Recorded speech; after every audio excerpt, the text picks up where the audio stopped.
अस्सलाम वालेकुम। मेरा नाम है जहाज़ेब हाशमी और ये है किया पिकांटो 2021 मॉडल। ये किया पिकांटो की सेकंड जनरेशन है जो कि वर्ल्ड वाइड 2011 में लॉन्च की गई थी और 2017 में ये जनरेशन एंड हो गई थी। 2017 में थर्ड जनरेशन आ गई थी पिकांटो की, लेकिन पाकिस्तान में ये कार 2019 में लॉन्च की गई और पाकिस्तान में इसकी सेकंड जनरेशन ही ऑफर की गई है और 2021 अब तक ये कार पाकिस्तान में आ रही है। किया पिकांटो के पाकिस्तान में 2 वेरिएंट्स ऑफर किए गए हैं, मैनुअल और ऑटोमेटिक। ये कार पाकिस्तान में 1000 सीसी सेगमेंट में एक और एडिशन था 2019 में, और अब इस गाड़ी की जो मार्केट है वो थोड़ी इफेक्ट हुई है क्योंकि पाकिस्तान में रिसेंटली इस प्राइस रेंज के आसपास ही और भी बहुत सारे ऑप्शंस आ गए हैं, जैसे कि प्रोटॉन सागा, चंगन एल्सन। इन कार्स ने ये ऑल्टो हो गई, कल्टस हो गई, ये पिकांटो हो गई, इनकी मार्केट थोड़ी सी इफेक्ट की है। लेकिन स्टिल अगर आपने कोई हैचबैक कार लेनी है, एंट्री लेवल और छोटी कार, तो ये कार एक अच्छा ऑप्शन है। पाकिस्तान में एक फैमिली के लिए ठीक कार है। Overall it's a good car and today I am going to review it. Let's start with the interior of the car. अगर इस गाड़ी के इंटीरियर की बात की जाए तो इस गाड़ी का इंटीरियर है तो बिल्कुल बेसिक सा, लेकिन देखने में ये काफ़ी खूबसूरत है। इस गाड़ी का पूरा ही इंटीरियर ब्लैक कलर का है, जस्ट इसमें ये सिल्वर कलर की फ्रिल्स दी गई हैं जो कि इसके डैशबोर्ड को काफ़ी अच्छी लुक देती हैं। इसके बाद अगर बात की जाए इस गाड़ी के स्टीयरिंग व्हील की, तो इस गाड़ी का स्टीयरिंग व्हील 2 स्पोक है। इसमें यहाँ पे नीचे की स्पोक नहीं आती, इसमें जस्ट ये राइट और लेफ्ट स्पोक्स आती हैं।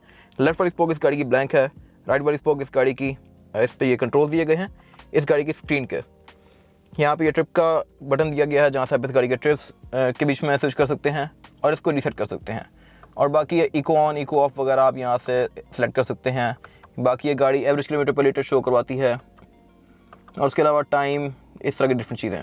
इस गाड़ी का मीटर भी देखने में अच्छा है, कंपैरेटिवली ये वैगनर वगैरह से तो बेहतर ही है। कल्टस जैसा मीटर है इस गाड़ी का। इस गाड़ी में 2 डायल आते हैं। मेन डायल जो है ये स्पीडोमीटर है जो कि स्पीड शो करवाता है इन किलोमीटर पर आवर। लेफ्ट वाला इस गाड़ी का आरपीएम का है और राइट वाले डायल में यहाँ पे इसके टेम्परेचर गेज और फ्यूल गेज आता है। इसके बाद अगर बात की जाए इस गाड़ी के डैशबोर्ड की, तो इस गाड़ी का डैशबोर्ड काफ़ी मैसिव सा है। 1000 सीसी गाड़ी के लिहाज से ये डैशबोर्ड काफ़ी मैसिव है। बीच में यहाँ पे इसका मल्टीमीडिया सिस्टम दिया गया है जो कि ऑप्शनल आता है। इसमें स्क्रीन भी ये बेसिक है, इसमें एक ऑप्शन है जिससे आप स्क्रीन भी लगवा सकते हैं इसके अंदर। ये भी ठीक है मेरे ख्याल से। इसमें ब्लूटूथ का ऑप्शन भी आता है, ऑक्स, एफएम, एएम, इस तरह की चीज़ें कंपनी से स्टैंडर्ड आती हैं। इसमें जस्ट सीडी नहीं डलती इसके अंदर। मल्टीमीडिया सिस्टम से नीचे यहाँ पे इसका क्लाइमेट कंट्रोल दिया गया है जो कि मैनुअल है। इसको आप यहाँ से इसके फैन स्पीड एडजस्ट कर सकते हैं, मोड सेलेक्ट कर सकते हैं और टेम्परेचर एडजस्ट कर सकते हैं। उससे नीचे यहाँ पे एक इसकी स्टोरेज पॉकेट दी गई है नीचे काफ़ी मैसेज सी, जिसमें एक एस्ट्रे पड़ी है। और उसके अलावा यहाँ पे एक ये USB इनपुट आता है और उसके अलावा यहाँ पे एक ये सिग्नल लाइटर भी आता है और साथ एक 12 वोल्ट का पावर आउटलेट दिया गया है। ऑक्स पोर्ट भी है यहाँ पे और ये नीचे 2 कप होल्डर्स दिए गए हैं। ये इस गाड़ी का ऑटोमेटिक वेरिएंट है, तो इसमें जो गेट सिलेक्शन है वो है PRND 3, 2 और 1। ऊपर यहाँ पर टेप लगा हुआ है तो ये 3, 2 और 1 शो नहीं हो रहा, लेकिन यहाँ पे 3, 2 और 1 का भी ऑप्शन है। इस गाड़ी में 2 वेरिएंट्स आते हैं, ऑटोमेटिक और मैनुअल, दोनों 1000 सीसी।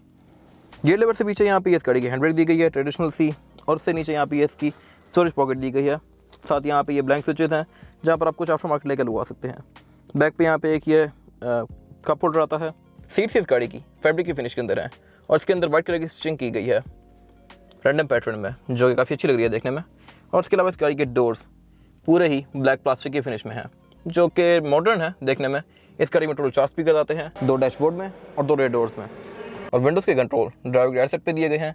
इस गाड़ी में विंडोज़ ऑटोमेटिक आती हैं और सिर्फ ड्राइवर की विंडो ही सिंगल टैप वाले फीचर के साथ है। बाकी यहाँ पे लॉक्स भी इस गाड़ी के इलेक्ट्रॉनिक आते हैं। ये इस गाड़ी का विंडोज़ लॉकर और इस गाड़ी के साइड मिरर एडजस्ट करने के ऑप्शन दिए गए हैं। इस गाड़ी में साइड मिरर्स गाड़ी के अंदर बैठे ही एडजस्ट किए जा सकते हैं लाइक दिस। ये रिट्रैक्टेबल नहीं है लेकिन एडजस्टेबल है। और उसके अलावा एक और चीज़ जो इस गाड़ी के अंदर बहुत अच्छी है वो ये है कि इस गाड़ी के साइड मिरर्स भी हीटेड हैं, जो कि इससे पहले किसी पाकिस्तानी कार में नहीं आते। साथ यहाँ पे बहुत सारे ब्लैंक स्विचेस दिए गए हैं और साथ एक और यहाँ पे एक स्लॉट खाली है जो कि पुश स्टार्ट का होगा आई गेस इंटरनेशनल वर्जन में। पाकिस्तान में यहाँ पे ये फिजिकल की आती है जिसको आप इस की होल में इंसर्ट करके इस गाड़ी को स्टार्ट कर सकते हैं। और ये की जैकनाइफ की है तो ये काफ़ी प्रीमियम। बैक पे किया का लोगो दिया गया है, फ्रंट पे लॉक और अनलॉक दिया गया है और इसमें फिजिकल की आती है जिसको आप इस बटन को दबा के अनलॉक कर सकते हैं। यहाँ पे इस गाड़ी के हेडलाइट के कंट्रोल्स दिए गए हैं जो कि नॉर्मल से हैं और लेफ्ट पे इसके विंडशील्ड वॉशर कंट्रोल्स दिए गए हैं। इस गाड़ी में रेड विंडशील्ड वॉशर भी आता है। सीट्स इस गाड़ी में मैनुअली एडजस्टेबल आती हैं और ये 2 वे एडजस्टेबल हैं। इस गाड़ी की सीट्स को आप आगे पीछे भी कर सकते हैं और ऊपर नीचे भी कर सकते हैं। इस गाड़ी में यहाँ पे हाइड्रोलिक दिया गया है जिससे आप इस गाड़ी की सीट की हाइट को भी एडजस्ट कर सकते हैं, जो कि काफ़ी अच्छी चीज़ है। और यूजुअली पाकिस्तान में हाई एंड कार्स यानी सिविक हो गई, ग्रैंडी हो गई, उनके अंदर आता है ये ऑप्शन। किया ने पिकांटो के अंदर भी सीट की हाइट एडजस्ट करने का ऑप्शन दिया गया है। और इस कार में एम्बिएंट लाइटिंग भी आती है जो एक काफ़ी अच्छा फीचर है। पैसेंजर और ड्राइवर के फुट एरिया में यहाँ पे ये लाइट दी गई है एम्बिएंट लाइटिंग, जो कि रात के वक्त ग्लो करती है और इस गाड़ी के इंटीरियर को काफ़ी अच्छी लुक देती है। बाकी रेयर पैसेंजर्स के लिए इस गाड़ी में लेग रूम ठीक है, पूरा है। मैंने पैसेंजर की सीट को फुल पीछे किया है तो मेरे पास लेग रूम ना होने के बराबर है, लेकिन अगर मैं इसको नॉर्मल पोजीशन पे रखूँ तो मेरे पास लेग रूम यहाँ पे काफ़ी स्पेशियस है। हेडरूम का मेरे पास गाड़ी में कोई इशू नहीं है क्योंकि ये हैचबैक कार है तो इसकी रूफ बहुत ऊपर है। और उसके अलावा बैक पे यहाँ पे 2 बंदे बैठ सकते हैं आसानी से, 3 बंदे बैठना चाहें तो तीसरा बंदा फिक्स हो जाएगा, लेकिन ज़्यादा कंफर्टेबल नहीं होंगे फिर लोग यहाँ पे। बाकी इस गाड़ी में फ्लोर बेड भी थोड़ा सा हम्प वाला आता है, ये फ्लैट नहीं है, ज़रा सा हम्प है इसमें, तो शायद थर्ड पर्सन को बैठने में थोड़ी मुश्किल हो इस गाड़ी के अंदर। और उसके अलावा यहाँ पे सेंटर में एक कप होल्डर भी दिया गया है रेयर पैसेंजर्स के लिए। इस गाड़ी की रेयर सीट्स 60-40 स्प्लिट के साथ हैं और ये सीट फोल्ड भी हो जाती हैं। इसके जो बैक है ये सीट फोल्ड करके आप इस गाड़ी की ट्रंक कैपेसिटी को और भी ज़्यादा खुला बना सकते हैं। और उसके अलावा बैक पे यहाँ पे 3 हेडरेस्ट दिए गए हैं 3 रेयर पैसेंजर्स के लिए और सीट बेल्ट्स भी आती हैं। बाकी रेयर डोर्स भी इस गाड़ी के फ्रंट डोर्स की तरह ही हैं, ब्लैक कलर कॉम्बिनेशन में है। और उसके अलावा इस गाड़ी की रेयर पैसेंजर्स की विंडोज़ भी ऑटोमेटिक आती हैं। ये इसमें वैगन आर वाला सीन नहीं है कि अगली 2 ऑटोमेटिक पिछली 2 मैनुअल। इसके बाद अगर बात कीजिए इस गाड़ी के एक्सटीरियर लुक की, तो इस गाड़ी का एक्सटीरियर लुक भी मेरी ओपिनियन में काफ़ी अच्छा है। ये फंकी सा लुक है और मुझे तो ये पसंद आया लिटरली। इस गाड़ी की हेडलाइट्स हेलोजन लैंप के साथ आती हैं। इसमें सिंगल ही पॉइंट है फॉर हाई एंड लो दोनों के लिए। और उसके अलावा हेडलाइट में यहाँ पे साथ पार्किंग लैंप आता है और साथ ही यहाँ पे इसमें इंडिकेटर भी माउंटेड है। नीचे ये जो लाइट्स दी गई हैं ये इस गाड़ी की फॉग लैंप्स नहीं है, ये इसकी DRL हैं। जब ये आप डे टाइम में कार को स्टार्ट रखते हैं तो ये ऑन होती हैं और उसके अलावा जैसे ही आप रात में लाइट्स को ऑन करते हैं तो ये ऑफ हो जाती हैं। इस कार में फॉग नहीं आती, जैसे ये नीचे DRL दी गई है काफ़ी बड़ी। और उसके अलावा फ्रंट पे ये किया की सिग्नेचर ग्रिल दी गई है और नीचे ये काफ़ी बड़ी एयर इनटेक की ग्रिल दी गई है जहाँ पर इसकी पिकांटो की प्लेट लगी हुई है। बोनट भी इस गाड़ी का अनकन्वेंशनल सा है, छोटा सा है 1000 सीसी कार के लिहाज से। बाकी इस गाड़ी की साइड प्रोफाइल भी काफ़ी खूबसूरत है।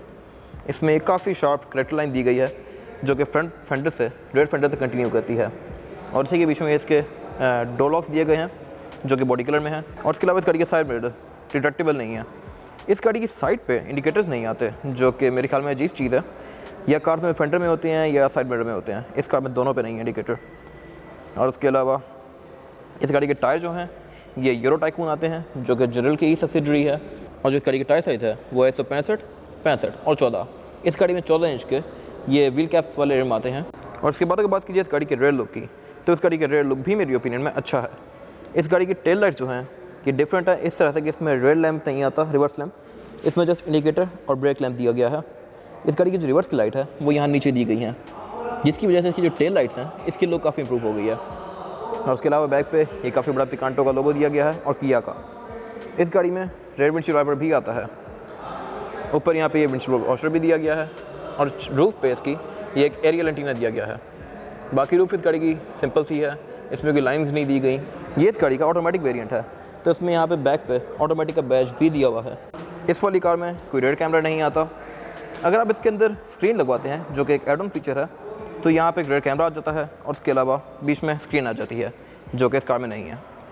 इस गाड़ी की ट्रंक अनलॉक करने के लिए यहाँ पे नीचे बटन दिया गया है जिसको प्रेस करके आप इस गाड़ी के ट्रंक को खोल सकते हैं। और इसकी स्टोरेज कैपेसिटी ठीक है, यहाँ पे एक बड़ा बैग आ सकता है या 3-4 छोटे बैग आ सकते हैं। और उसके अलावा एक यहाँ पे ट्रंक सेपरेटर दिया गया है जो कि ट्रंक के डोर के साथ ही अटैच है और ये खुद ही ऊपर हो जाता है डिग्गी खोलने पे। डिग्गी के अंदर यहाँ पे एक ये लैंप आता है और उसके अलावा नीचे दी गई लिड को उठा के आप इस गाड़ी की एक ये स्टोरेज एरिया एक्सेस कर सकते हैं। और इसके नीचे यहाँ पे इस गाड़ी का ये स्पेयर टायर आता है और टूल किट भी आती है इसमें। इस गाड़ी की रेयर सीट्स फोल्डेबल हैं। ये सीट 60-40 स्प्लिट के साथ हैं जिनको फोल्ड करके आप इस गाड़ी की ट्रंक कैपेसिटी को और भी ज़्यादा खुला बना सकते हैं।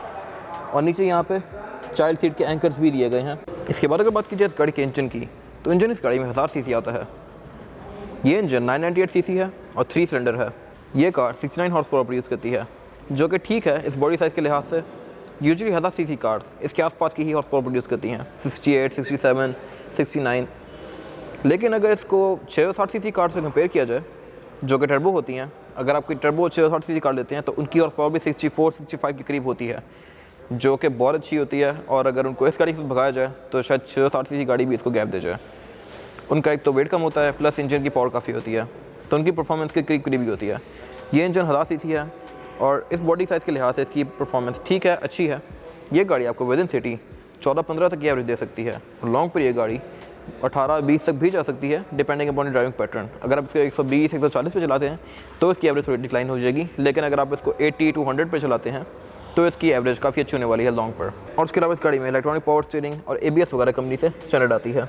इस कार में फ्यूल टैंक 35 लीटर्स का आता है, जो कि आपको एक फुल टैंक में 600 किलोमीटर तक की रेंज प्रोवाइड कर सकता है, depending upon your driving pattern. Kia Picanto के किसी भी वर्जन में अलॉय रिम्स नहीं आते। अलॉय रिम्स इस गाड़ी में एक एड ऑन फीचर है एडिशनल, जो कि आपको एक्स्ट्रा पे करके लगवाने पड़ेंगे। अलॉय रिम्स लगवाने के लिए इस गाड़ी में आपको 61,000 एक्स्ट्रा पे करने पड़ेंगे विद इंस्टॉलेशन।